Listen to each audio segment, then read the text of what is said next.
ओम श्री गणेशाय नमः। ओम श्री गुरुभ्यो नमः। ओम श्री परमात्मने नमः। अथ त्रयोदशोऽध्यायः क्षेत्रज्ञ विभाग योगः।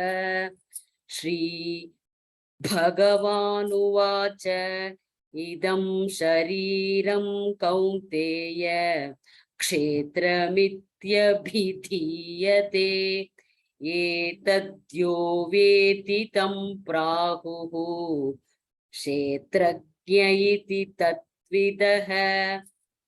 क्षेत्रज्ञं चापि मां विद्धि सर्वक्षेत्रेषु भारत। क्षेत्रज्ञयोर्ज्ञानं यत्तज्ज्ञानं मतं मम तच्चेत्रय्यच्च यादृक् यद्विकारी यदश्च यत् स च यो यत्प्रभावश्च तत्समासेन मे शृणु। ऋषिभिर्बहुधा गीतम् छन्दोभिर्विविधैः पृथक् ब्रह्मसूत्रपदैश्चैव हेतुमद्भिर्विनिश्चितैः महाभूतान्यहङ्कारः बुद्धिरव्यक्तमेव च इन्द्रियाणि दशैकञ्च पञ्चचेन्द्रियगोचराः इच्छा द्वेषः सुखं दुःखं संघातश्चेदना धृतिः।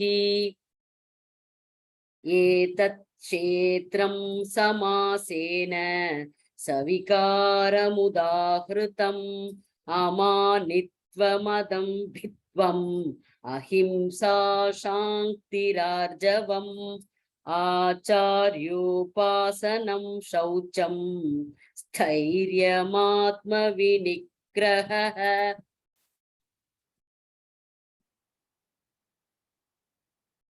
इन्द्रियार्थेषु वैराग्यम् अनहङ्कार एव च जन्म मृत्युजरा व्याधि दुःखदोषा दर्शनम् आसक्तिरनभिष्वङ्गः पुत्रदारगृहादिषु नित्यं च समसिद्धत्वम् इष्टानिष्टोपपत्तिषु मयि चानन्ययोगेन भक्तिरव्यभिचारिणी विविक्तदेशसेवित्वम् अरतिर्जनसंसदि अध्यात्मज्ञाननित्यत्वं तत्त्वज्ञानार्थदर्शनम् एतज्ज्ञानमिति प्रोक्तम् अज्ञानै यददोन्यता ज्ञेयै यत्तत् प्रवक्ष्यामि यज्ञात्वामृतमश्नुते अनादिमत्परं ब्रह्म न सत्तन्नासदुच्यते सर्वतः पाणिपादं तत् सर्वतोक्षिशिरोमुखं सर्वदश्रुतिमल्लोके सर्वमावृत्य तिष्ठति गुणाभासं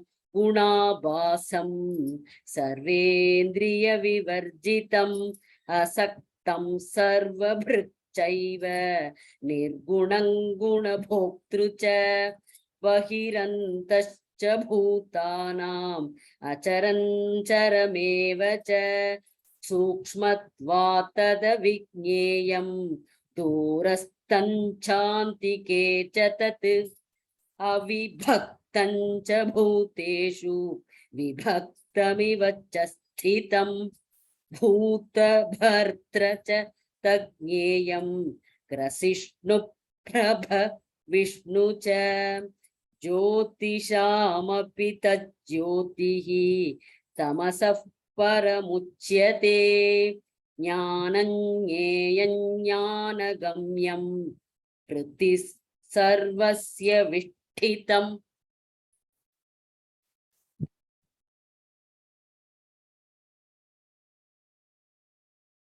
इति क्षेत्रं तथा ज्ञानं ज्ञेयं चोक्तं समासतः मद्भक्तस्येतत् विज्ञाय मद्भावायोपपद्यते।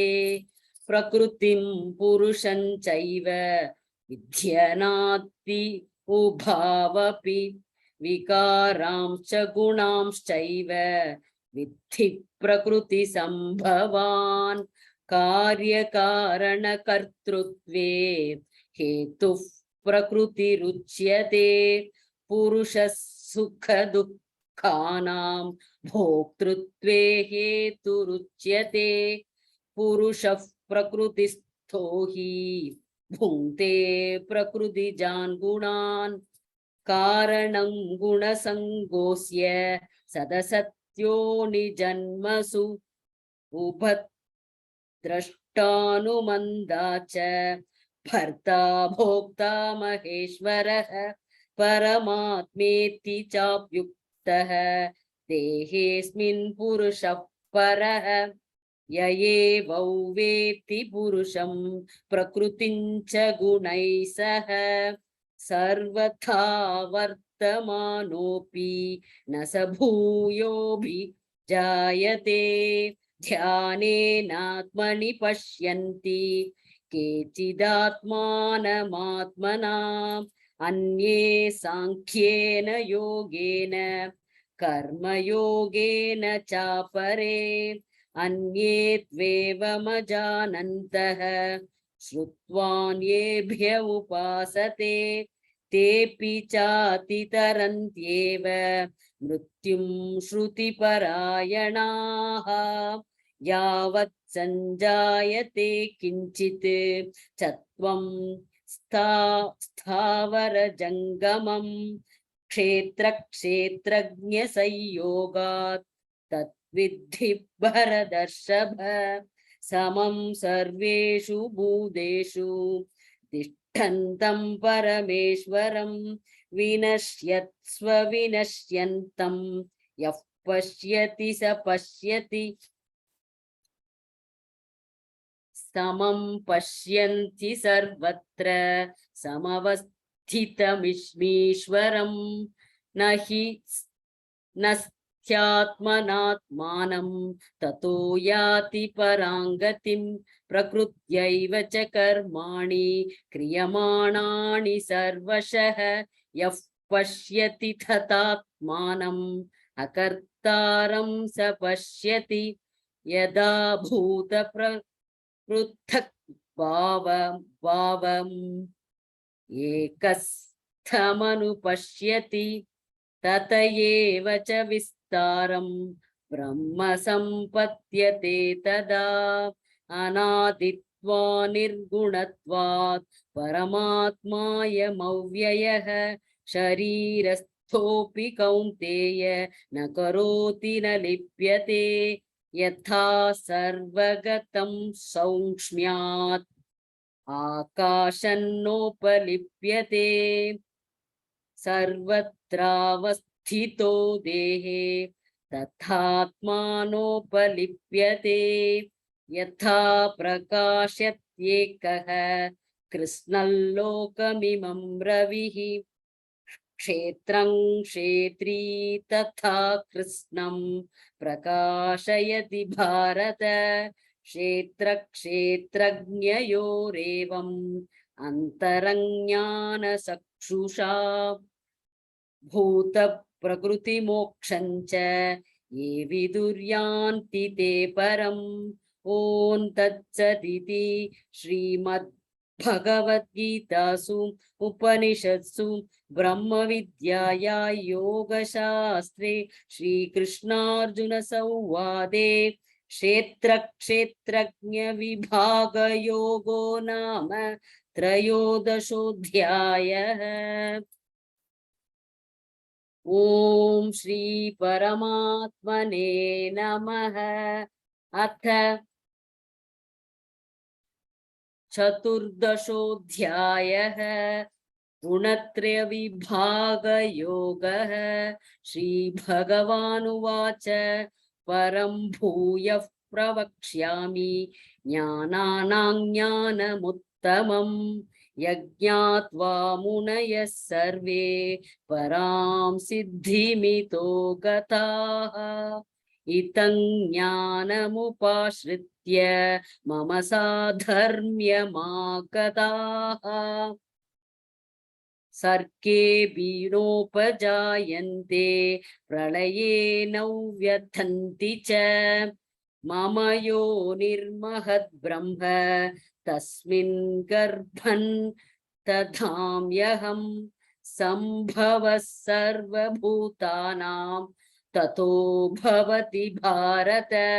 सर्वयोनिषु कौन्तेय मूर्धयः सम्भवन्ति याः तासां ब्रह्म महद्योनिः अर्हं बीजप्रदः पिता। सत्वं रजस्तम इति गुणाः प्रकृतिसम्भवाः निबध्नन्ति महाबाहो देहे देहिनमव्ययम्। तत्र च त्वन्निर्मलत्वात् प्रकाशकमनामयम् सुखसङ्गेन बध्नाति ज्ञानसङ्गेन चानघ। रजो रागात्महौ विद्धि तृष्णासङ्गसमुद्भवम् तन्निबध्नाति कौन्तेय कर्मसङ्गेन देहिनम्। तमस्वज्ञानजौ विद्धि मोहनं सर्वदेहिनां प्रमादालस्य निद्राभिः तन्निबध्नाति भारत। सत्वं सुखे संजयति रजः कर्मणि भारत ज्ञानमावृत्य तु तमः प्रमादे संचयत्युत। रजस्तमश्चाभिभूय सत्वं भवति भारत रजः सत्वं तमश्चैव तमः सत्वं रजस्तथा। सर्वद्वारेषु देहेऽस्मिन् प्रकाश उपजायते ज्ञानै यदा तथा विद्यात् विवृद्धं सत्वमित्युत। लोभः प्रवृत्तिरारम्भः कर्मणामशमस्पृहा रजस्येतानि जायन्ते विवृद्धे भरतर्षभ। अप्रकाशो प्रवृत्तिश्च प्रमादो मोह एव च तमस्येतानि जायन्ते विवृद्धे कुरु नन्दन। यदा सत्त्वे प्रवृद्धे तु प्रलयै याति देहभृत् ततोत्तमविदाल्लोकान् अमलान् प्रतिपद्यते। रहसि प्रलयं गत्वा कर्मसङ्गिषु जायते तथा प्रलीनमस्तमसि मूढयोनिषु जायते। कर्मणः सुकृतस्याहुः सात्विकं निर्मलं फलं रजसस्तु फलं दुःखम् अज्ञानं तमसः फलं। सत्त्वात् संजायते ज्ञानं रजसो लोभ एव च प्रमादमोहौ तमसः भवतो ज्ञानमेव च। ऊर्ध्वं गच्छन्ति सत्त्वस्थाः मध्ये तिष्ठन्ति राजसाः जघन्यगुणवृत्तिस्थाः अधो गच्छन्ति तामसाः।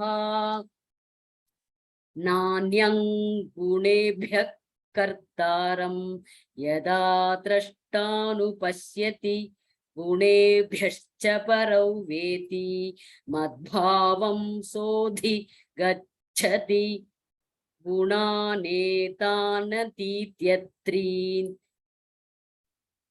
देही देह समुद्भवान् जन्म मृत्युजरा दुःखैः विमुक्तो मृतमश्नुते। अर्जुन उवाच कैर्लिङ्गैस्त्रीन् गुणानेतान् अतीतो भवति प्रभो किमाचारः कथञ्चैतान् त्रीन् गुणानतिवर्तते। श्रीभगवानुवाच प्रकाशं च प्रवृत्तिं च मोहमेव च पाण्डव न त्वेष्टि सम्प्रवृत्तानि न निवृत्तानि काङ्क्षति उदासीनवदासीनः गुणैर्यो न विचाल्यते गुणा वर्तन्त इत्येवम् एव योऽवतिष्ठति नेङ्गते समदुःखसुखस्वस्थः समलोष्टाश्मकाञ्चनः तुल्यप्रिया प्रियो धीरः तुल्यनिन्दात्मसंस्तुतिः मानापमानयोस्तुल्यः तुल्यो मित्रारिपक्षयोः सर्वारम्भपरित्यागी गुणातीतश्च उच्यते माञ्च यो व्यभिचारेण भक्तियोगेन सेवते सगुणान् समदीप्तैतान् ब्रह्मभूयाय कल्पते ब्रह्मणो हि प्रतिष्ठाहम् अमृतस्याव्ययस्य च शाश्वतस्य च धर्मस्य शुकस्यैकान्तिकस्य च ॐ तत्सदिति श्रीमद्भगवद्गीतासु उपनिषत्सु ब्रह्मविद्याया योगशास्त्रे श्रीकृष्णार्जुन संवादे गुणत्रयविभागयोगो नाम चतुर्दशोऽध्यायः। ॐ श्री परमात्मने नमः। अथ पञ्चदशोऽध्यायः पुरुषोत्तमयोगः। श्रीभगवानुवाच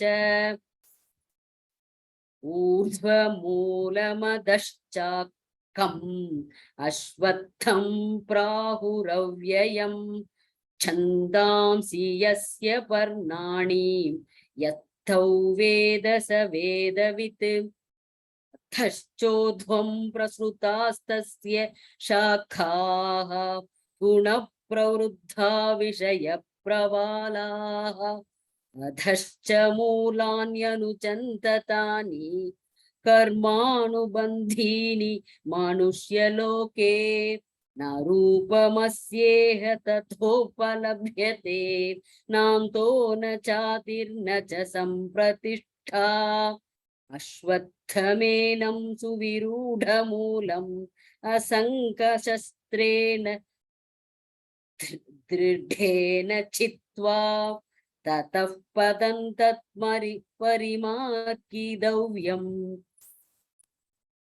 यस्मिन् कदा न निवर्तन्ति भूयः तमेव चाद्यं पुरुषं प्रपद्ये यतः प्रवृत्तिः प्रसृता पुराणी निर्माणमोहाजितसङ्गदोषाः अध्यात्मनित्या विनिवृत्तकामाः द्वन्द्वैर्विमुक्ताः सुखदुःखसंज्ञैः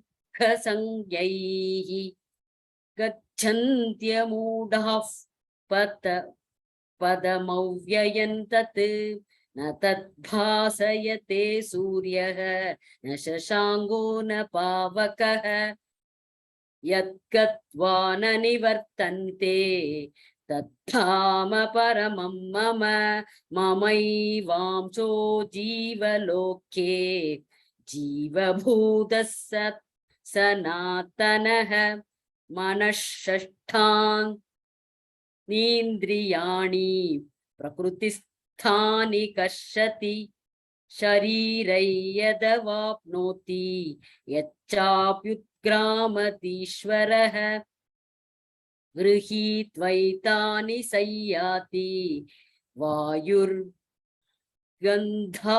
वाशयात् श्रोत्रं चक्षुः स्पर्शनं च रसनं घ्राणमेव च अधिष्ठाय मनश्चायं विषयानुपसेवते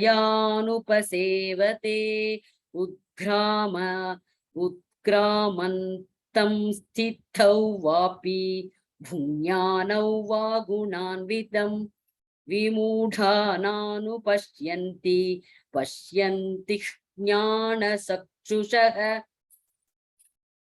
यतन्तो योगिनश्चैनं पश्यन्त्यात्मन्यवस्थितं यतन्तो व्यकृतात्मानः नैनं पश्यन्त्यचेतसः यदादित्यकदं तेजः जगद्भासयतेऽखिलं यच्चन्द्रमसि यच्चाग्नौ तेजो विद्धि मामकम् कामाविश्य च भूतानि धारयाम्यहमोजसा पुष्णामि सौक्षधिः सर्वाः सोमो भूत्वा रसात्मकः अहौ वैश्वानरो भूत्वा प्राणिनां देहमाश्रितः प्राणापानसमायुक्तः पचाम्यन्नं च दुर्विद्धम् सर्वस्य चाहं हृदि चन्निविष्टः मत्तः स्मृतिर्ज्ञानमपोहनं च वेदैश्च सर्वैरहमेव वेद्यः वेदान्तकृद्वेदविदेव चाहम् त्वामिमौ पुरुषौ लोके क्षरश्चाक्षर एव च क्षरः सर्वाणि भूतानि कूटस्थोऽक्षर उच्यते उत्तमः पुरुषस्त्वन्यः परमात्मेत्युदाहृतः यो लोकत्रयमाविश्य बिभर्त्यव्यय ईश्वरः यस्माक्षरमधीतोऽहम् अक्षरादपि चोत्तमः अतोऽस्मि लोके वेदे च प्रथितः पुरुषोत्तमः यो मामेवमसम्मूढः जानाति पुरुषोत्तमं स सर्वविद् भजति मां सर्वभावेन भारत इति गुह्यतमं शास्त्रम् इदमुक्तं मया नघ एतत् बुद्ध्वा बुद्धिमान् स्यात् कृतकृत्यश्च भारत ओं तत्सदिति श्रीमद्भगवद्गीतासु उपनिषत्सु ब्रह्मविद्याया योगशास्त्रे श्रीकृष्णार्जुनसंवादे पुरुषोत्तमयोगो नाम पञ्चदशोऽध्यायः। ॐ श्री परमात्मने नमः। अथ षोडशोऽध्यायः दैवासुरसम्पद्विभागः।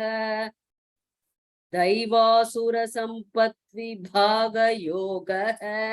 श्रीभगवानुवाच अभयं सत्त्वसंशुद्धिः ज्ञानयोगौ व्यवस्थितिः दानं तमश्च यज्ञश्च स्वाध्यायस्तप आर्जवम् अहिंसा सत्यमक्रोधः त्यागः शान्तिरभैषुणं दया भूतेष्वलो लुप्तं माधवं प्रीरचापलं तेजः क्षमा धृतिः शौचम् अत्रोहो नातिमानिता भवन्ति सम्पतन् दैवीम् अभिजातस्य भारत दम्भो दर्भोऽभिमानश्च क्रोधः पारुष्यमेव च अज्ञानं चाभिजातस्य पार्थ सम्पदमासुरीं दैवी सम्पद्विमोक्षाय निबन्धायासुरीमता माशु च सम्पतन् दैवीम् अभिजातोऽसि पाण्डव द्वौ भूतसर्गौ लोकेऽस्मिन् दैव आसुर एव च दैवो विस्तरशः प्रोक्तः आसुरं पार्थ मे शृणु प्रवृत्तिं च निवृत्तिं च जनान विदुरासुराः न शौचन्नापि चाचारः न सत्यन्तेषु विद्यते असत्यमप्रतिष्ठन्ते जगदाहुरनीश्वरम् अपरस्परसम्भूतं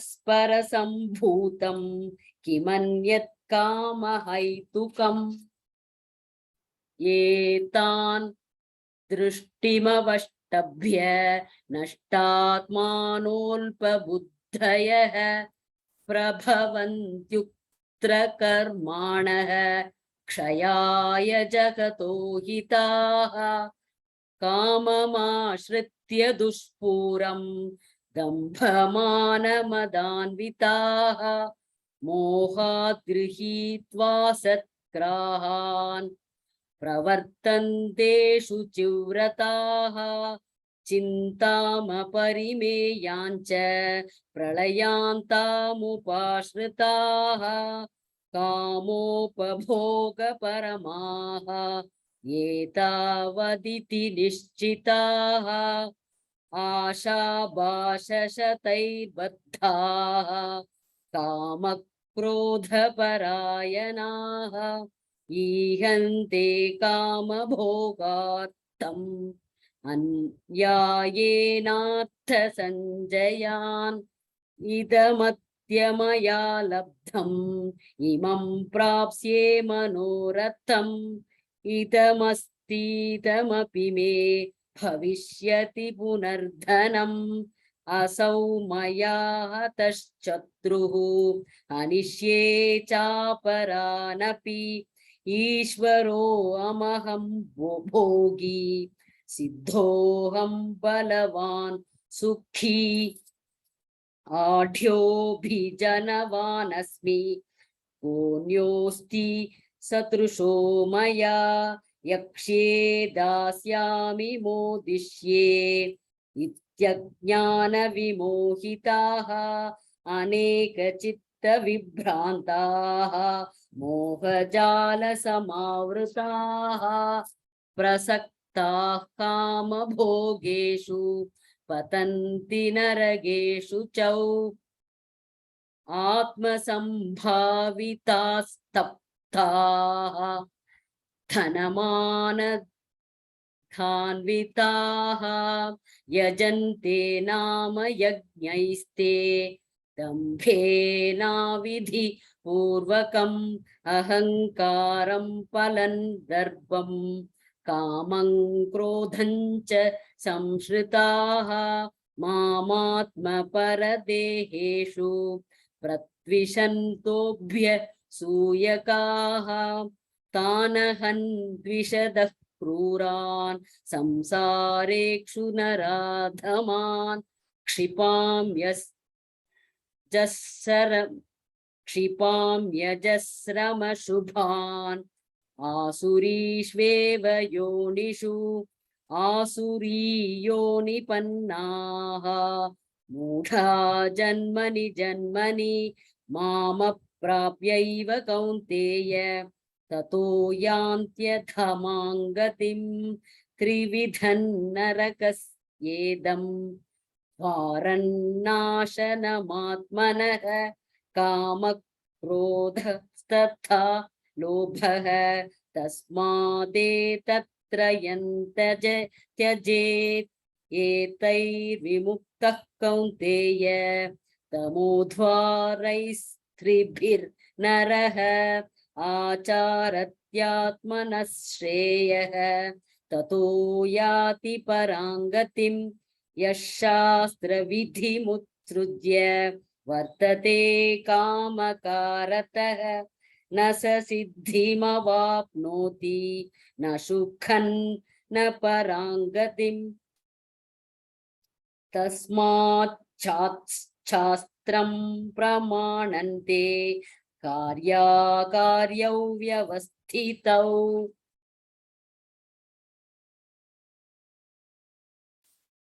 ज्ञात्वा शास्त्रविधानोक्तं कर्म कर्तुमिहार्हसि ॐ तत्सदिति श्रीमद्भगवद्गीतासु उपनिषत्सु ब्रह्मविद्याया योगशास्त्रे श्रीकृष्णार्जुनसंवादे दैवासुरसम्पद्विभागयोगो नाम षोडशोऽध्यायः। ॐ श्री परमात्मने नमः। अथ सप्तदशोऽध्यायः श्रद्धात्रय विभागयोगः। अर्जुन उवाच ये शास्त्रविधिमुत्सृज्य यजन्ते श्रद्धयान्विताः तेषां निष्ठा तु का कृष्ण सत्वमाहो रजस्तमः। श्रीभगवानुवाच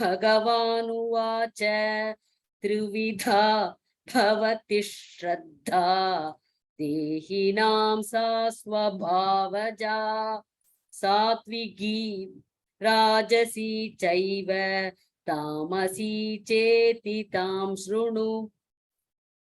सत्त्वानुरूपा सर्वस्य श्रद्धा भवति भारत। श्रद्धामयोऽयं पुरुषः यो यच्छ्रद्धः स एव सः।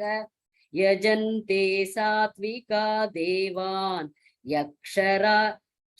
यक्षरक्षांसि राजसाः प्रेतान् भूतगणां चान्ये यजन्ते तामसा जनाः। अशास्त्रविहितं घोरं तप्यन्ते ये तपो जनाः दम्भाहङ्कारसंयुक्ताः कामरागबलान्विताः कर्षयन्तः शरीरस्थं भूतग्राममचेतसः मां चैवान्तः शरीरस्थं तान् विद्यासुरनिश्चयान्। आहारस्तवि सर्वस्य त्रिविधो भवति प्रियः यज्ञस्तपस्तथा दानं तेषां भेदमिमं शृणु।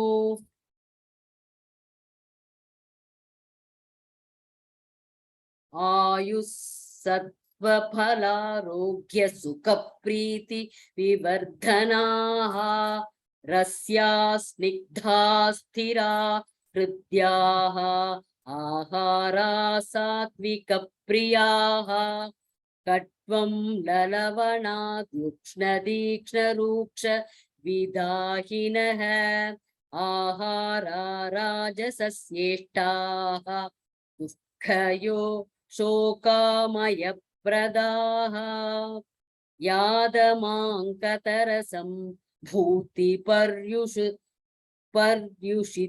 च यत् उच्छिष्टमपि सामेत्यं भोजनं तामसप्रियम् अफलाकाङ्क्षिभिर्यज्ञः विदितृष्टो स्थोय युज्यते यष्टव्यमेवेति मनः समाधाय स सात्विकः अभिसन्धाय तु फलं दम्भार्थमपि सैचैव यत् युज्यते भरतश्रेष्ठ तयज्ञौ विद्धि राजसं विधिहीनमसृष्टान्नं मन्त्रहीनमदक्षिणं श्रद्धाविरहितै यज्ञं तामसं परिचक्षते देवद्विजकुरु प्राज्ञ पूजनं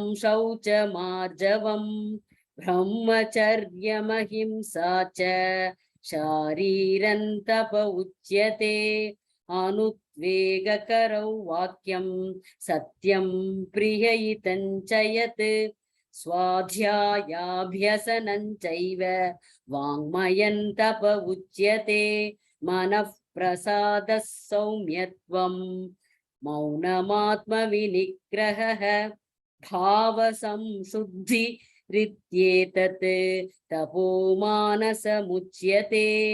श्रद्धया परया तप्तं तपस्तत्त्रिविधं नरैः अफलाकाङ्क्षिभिर्युक्तैः सात्विकं परिचक्षते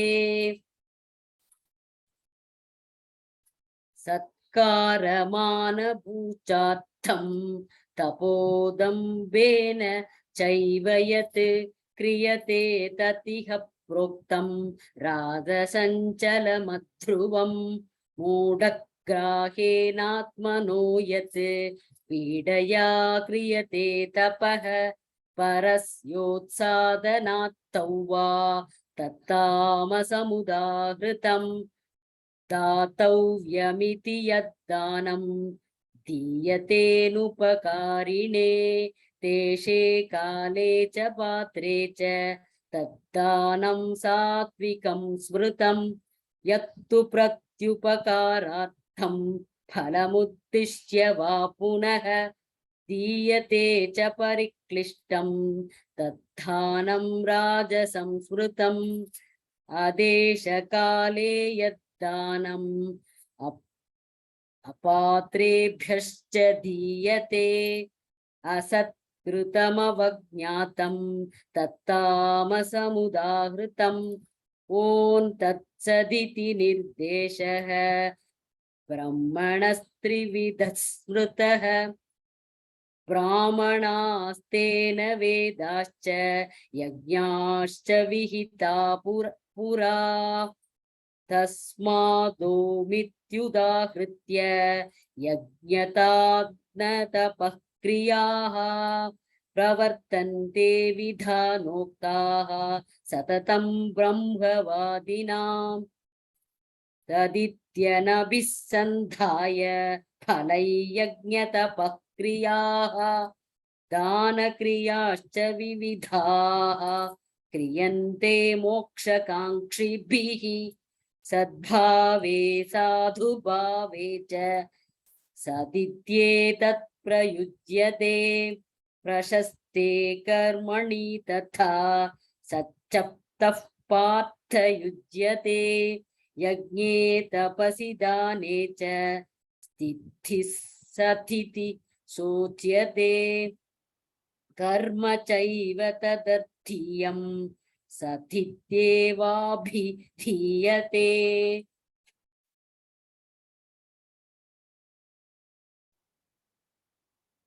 अश्रद्धया हुतं दत्तं तपस्तप्तं कृतं च यत् असदित्युच्यते पार्थ न च तत्प्रेत्य नो इह ॐ तत्सदिति श्रीमद्भगवद्गीतासु उपनिषत्सु ब्रह्मविद्याया योगशास्त्रे श्रीकृष्णार्जुनसंवादे श्रद्धात्रयविभागयोगो नाम शब्ददशोऽध्यायः। ॐ श्री परमात्मने नमः। अथ अष्टादशोऽध्यायः मोक्षसन्न्यासयोगः। अर्जुन उवाच सन्न्यासस्य महाबाहो तत्त्वमिच्छामि वेदितुं त्यागस्य च हृषीकेश पृथक् केशिनिषूदन। श्रीभगवानुवाच काम्यानां कर्मणां न्यासं सन्न्यासं कवयो विदुः सर्वकर्मफलत्यागं प्राहुस्त्यागौ विचक्षणाः। त्याज्यन् दोषवदित्येके कर्म प्राहुर्मणीक्षिणः। यज्ञदानतपः कर्म न त्याज्यमिति चापरे निश्चयं शृणु मे तत्र त्यागे भरतसत्तम। त्यागो हि पुरुषव्याघ्र त्रिविधः सम्प्रकीर्तितः। यज्ञदानतपः कर्म न त्याज्यं कार्यमेव तत्।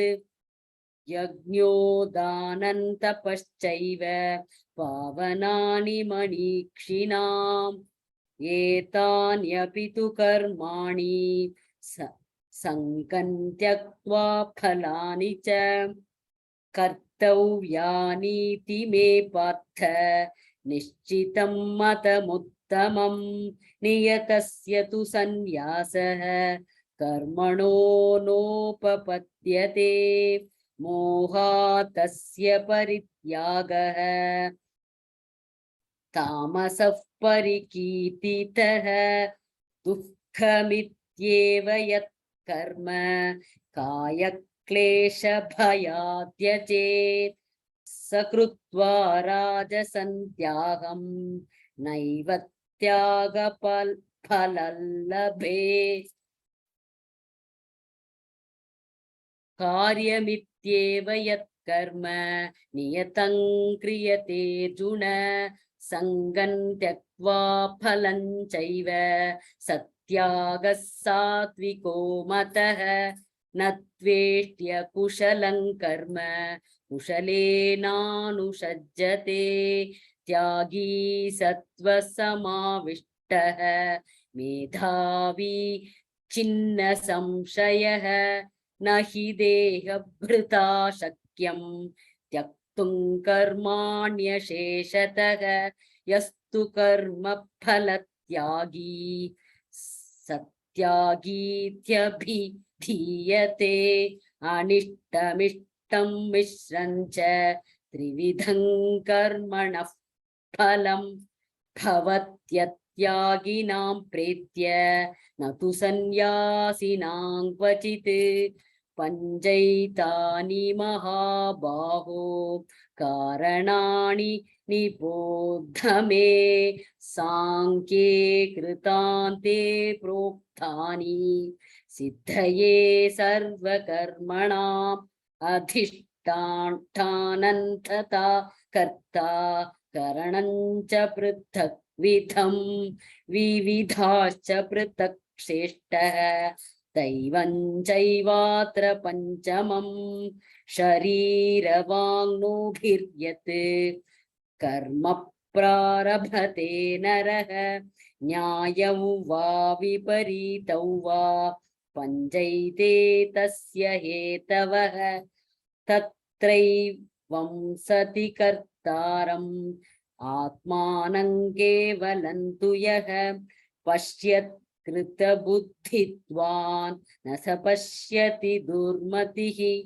यस्य नाहङ्कृतो भावः बुद्धिर्यस्य न लिप्यते हत्वापि स इमान् लोकान् न हन्ति न निबध्यते। ज्ञानं ज्ञेयं परिज्ञाता द्विविधा कर्म सोदना। कर्णं कर्म कर्तेति त्रिविधं कर्म संग्रहः। ज्ञानं कर्म च कर्ता च त्रिधैव गुणभेदतः प्रोच्यते गुणसंख्याने यथा वच्छृणुतान्यपि सर्वभूतेषु येनैकं भावमव्ययमीक्षते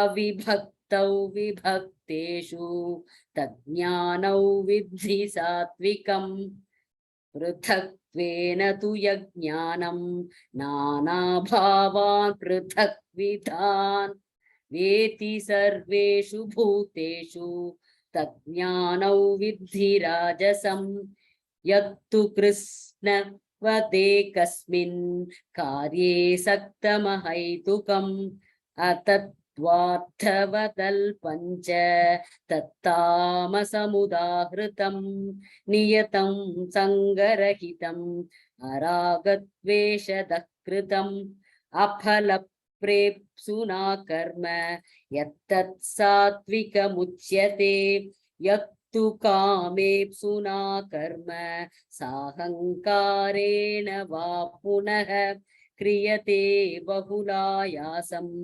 तत्राजसमुदाहृतम् अनुबन्धं क्षयं हिंसाम् अनपेक्ष्य स पौरुषं मोहादारभ्यते कर्म यत्तत्तामसमुच्यते मुक्तसङ्गो न वादी धृत्युत्साहसमन्वितः सिद्ध्योर्निर्विकारः कर्ता सात्विक उच्यते रागी कर्मफलप्रेप्सुः लुब्धो हिंसात्मको शुचिः हर्षशोकान्वितः कर्ता राजसः परिकीर्तितः अयुक्तः प्राकृतः स्तब्धः षठो नैष्कृतिको लसः विषादी दीर्घ शूद्री च कर्ता तामस उच्यते बुद्धेर्भेदन् धृतेश्चैव गुणतस्त्रिविधं शृणु प्रोच्यमानमशेषेण पृथक्त्वेन धनञ्जय प्रवृत्तिं च निवृत्तिं च कार्याकार्ये भयाभये बन्धं मोक्षं च या वेति बुद्धिः सा पार्थ सात्विकी यया धर्मं च कार्यं चाकार्यमेव च अयथावत् प्रजानाति बुद्धिः सा पार्थ राजसी अधर्मं धर्ममिति या मन्यते तमसावृता सर्वार्थान् विपरीतांश्च बुद्धिः सा पार्थ तामसी धृत्या यया धारयते मनः प्राणेन्द्रियक्रियाः योगेनाव्यभिचारिण्या धृतिः सा पार्थ सात्विकी यया तु धर्मकामार्थान् धृत्या धारयते अर्जुन प्रसंगेन फलाकांक्षी धृतिः सा पार्थ राजसी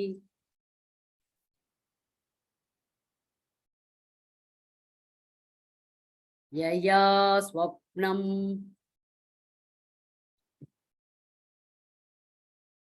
भयं शोकं विषादं मदमेव च न विमुञ्चति दुर्मेधाः धृतिः सा पार्थ तामसी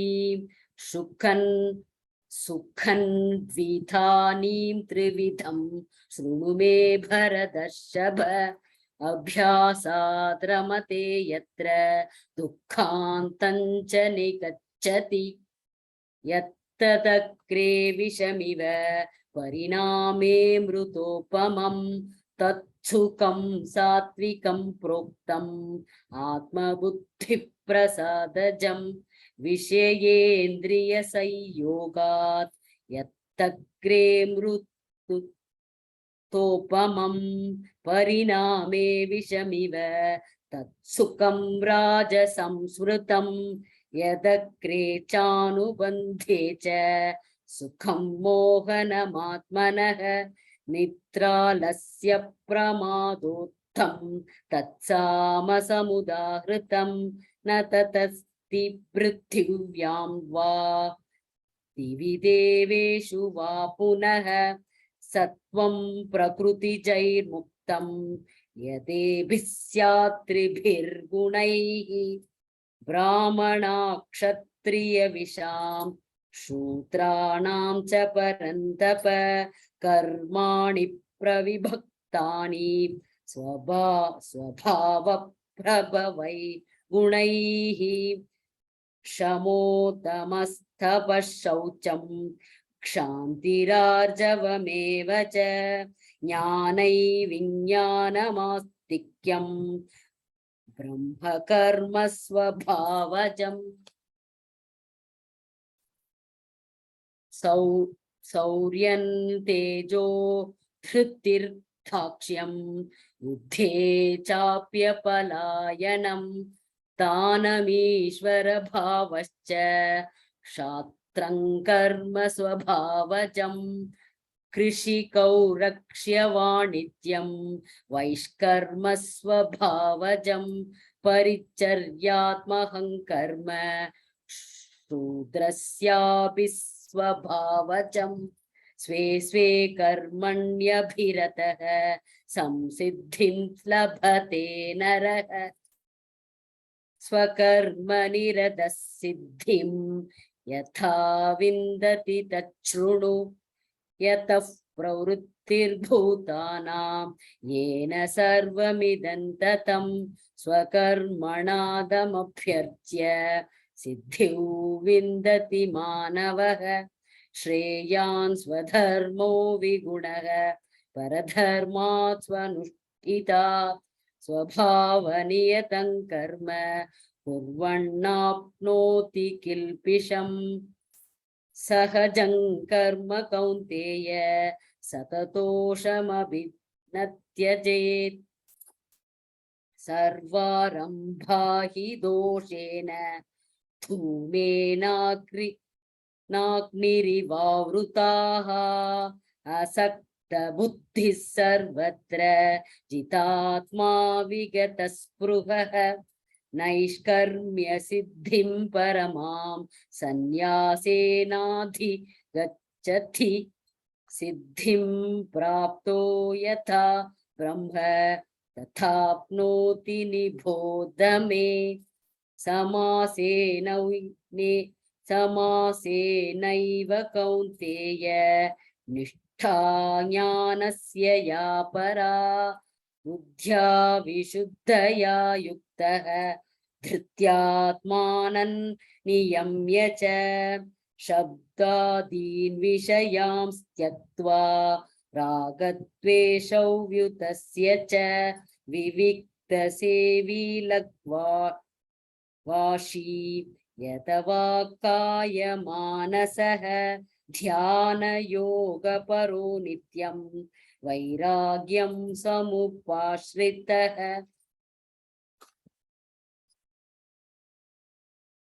अहंकारं फलं दर्पं कामं क्रोधं परिग्रहं विमुच्य निर्ममः शान्तः ब्रह्मभूयाय कल्पते ब्रह्मभूतः प्रसन्नात्मा न शोचति न काङ्क्षति समः सर्वेषु भूतेषु मद्भक्तिर्लभते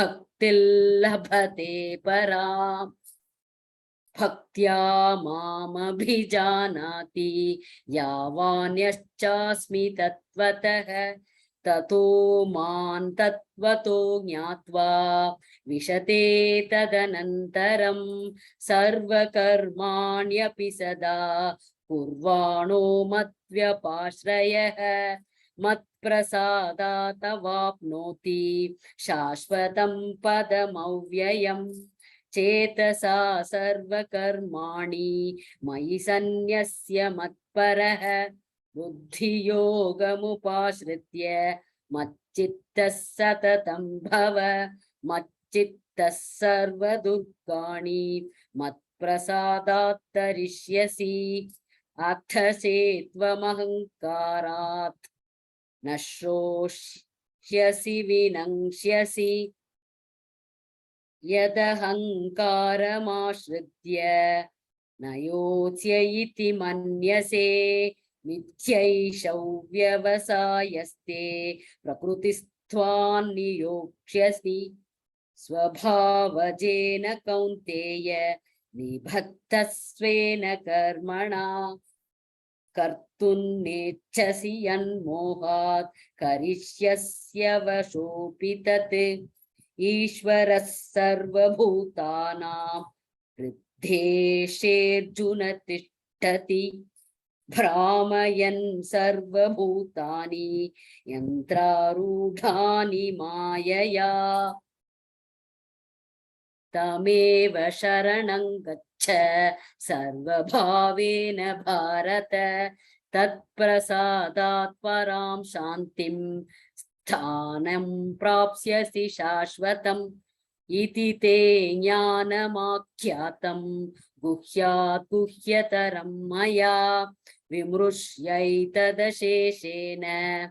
यदेच्छसि तथा कुरु सर्वगुह्यतमं भूयः शृणु मे परमौ वचः इष्टोऽसि मे दृढमिति ततो वक्ष्यामि ते हितं मन्मना भव मद्भक्तः मत्याजी मां नमस्कुरु मामे वैष्यसि सत्यन्ते प्रतिजाने प्रियोऽसि मे सर्वधर्मान् परित्यज्य मामेकं शरणं व्रज अहं त्वा सर्वपापेभ्यः मोक्षयिष्यामि मा शुचः इदं ते न तपस्काय न भक्ताय कदाचन न चाशुश्रूषवे वाच्यं न च मायोऽभ्यसूयति